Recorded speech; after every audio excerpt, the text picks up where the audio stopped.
안녕하세요, 엔지니어 랩입니다. 오늘은 전기기사 자격증의 중요성에 대해서 한번 이야기를 해보려고 하는데요. 그래서 누구보다 이 현장을 가장 잘 알고 계실 것 같은 현직자 두 분을 모셨습니다. 저는 전기 쌍기사 및 고급 수첩을 보유하고 있는 현장 경력은 한 8년 경력을 가지고 있고요. 엔지니어랩 학습 담임을 맡고 있는 박경환이라고 합니다. 네, 안녕하십니까.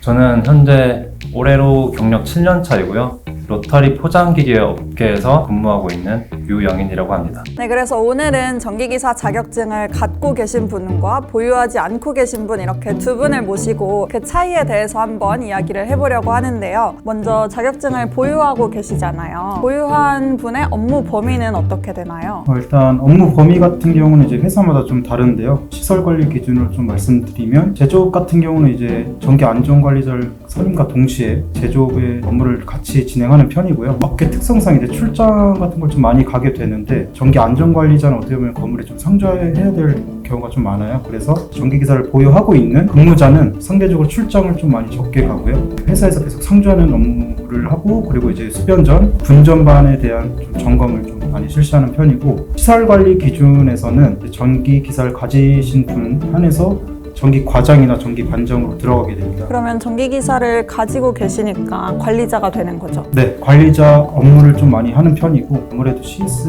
업무를 좀 상대적으로 적게 하다 보니까 이제 스트레스를 좀 많이 덜 받는 업무를 좀 많이 하는 편입니다. 스트레스를 많이 받는 업무에서는 조금 벗어날 수 있다 이런 말씀이시죠? 네.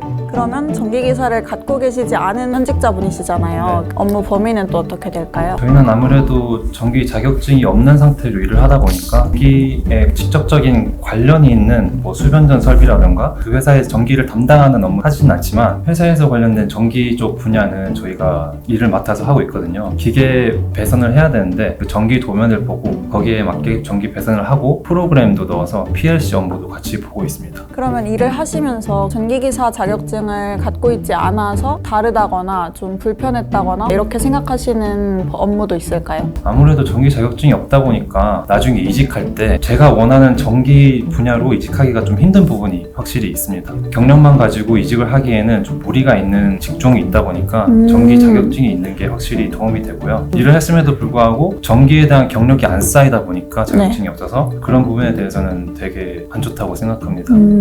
전기기사 같은 경우는 이제 법적으로 좀 많이 바뀐 부분이 있어요. 취득하고 나서 전에 했던 경력들이 인정이 안 됩니다. 최대한 빨리 취득하고 이제 현장 경력을 좀 쌓는 게 가장 중요한 부분인 것 같습니다. 그리고 이제 전기기사 따고 2년이 지나면 중급수첩을 받게 되는데 중급수첩을 가진 전기기사를 채용을 좀 많이 하는 편이라서 법적으로 중급수첩 몇 명, 고급수첩 몇 명 이런 식으로 유지가 되기 때문에 이런 경력 관리는 좀 중요하다고 볼 수 있습니다. 혹시 우리 현직자분께서도 이런 경력 관리에 대해서 좀 알고 계셨나요? 그런 부분에 대해서는 잘 몰랐습니다. 전기 자격증이 없는 상태로 일을 하게 되면은 그 물경력이라고 하죠. 물경력이 쌓이다 보니까 필요하다는 걸 느꼈고 올해부터 계속 공부를 하고 있고 자격증 취득하시려고요? 네네. 이렇게 전기기사 자격증을 갖고 있는 경우에 따라서 실제 일을 하는데도 차이가 있었다면 그 일을 하기 위해 취업하는 과정에서도 몸소 실감한 그런 차이가 있을까요? 감리 쪽이나 설계 쪽은 초급 2명, 중급 수첩 2명, 고급 수첩 2명, 특급 2명 이런 식으로 좀 정해져 있어요. 법적으로. 전기기사를 가지고 있는 것만으로도 전기 설계나 감리, 시설 관리자, 전기 안전관리자 이런 쪽으로 들어가기 굉장히 수월하고요. 취업 범위가 굉장히 폭이 넓어져가지고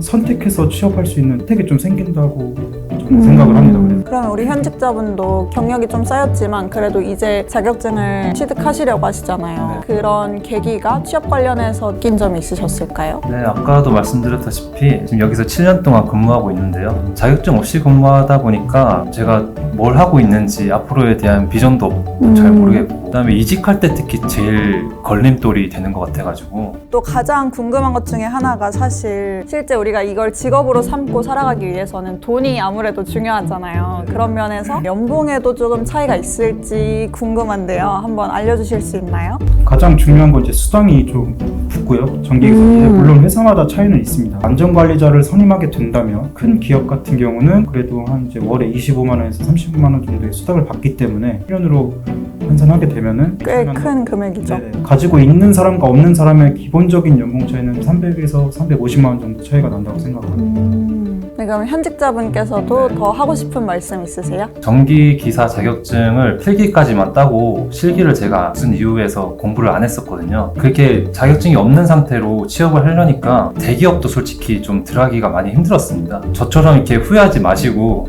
이제 학생분들이나 지금 시작하시는 분들은 꼭 자격증 취득하셔가지고 좋은 곳 취업하셨으면 좋겠습니다. 네, 오늘 영상이 도움이 되셨다면 구독, 좋아요. 알림 설정